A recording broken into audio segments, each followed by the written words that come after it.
এই তোমরা সবাই ধারাগুলো করেছো তো আজকে? আচ্ছা আচ্ছা, আমি তাহলে ধরি একটু। সাইফুদ্দিন, তুমি একটু ধারাগুলো বলো তো দেখি। 1 নম্বর আর্টিকেলে কেন্দ্র রাজ্য কেন্দ্রের তন্ত্রের নাম উল্লেখ আছে। 2 নম্বর আর্টিকেল নতুন রাজ্য গঠন। 3 নম্বর আর্টিকেল নতুন রাজ্যের গঠন পদ্ধতি নামকরণ সীমানা নির্ধারণ। 4 নম্বর আর্টিকেল নতুন রাজ্যের আইন রচনা। 5 থেকে 11 নাগরিকত্ব। 12 থেকে 35 মৌলিক অধিকার। এবং আমাদের ভারতীয় সংবিধানে বর্তমানে 6টি মৌলিক অধিকার আছে।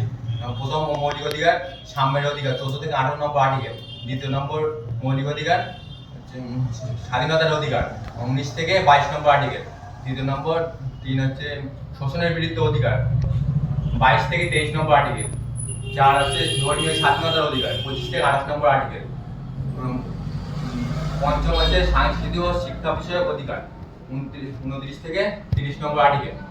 আর ছয়তম হচ্ছে সাংবিধানিক প্রতিবিধানের অধিকার, 32 থেকে 35 নম্বর আর্টিকেল।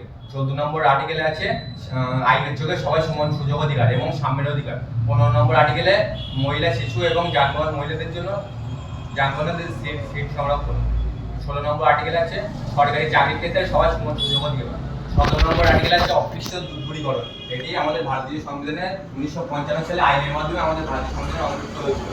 বাহ বাহ, ঠিক আছে, সবটাই হবে। ভেরি গুড ভেরি গুড, আর বলতে হবে না, ঠিক আছে।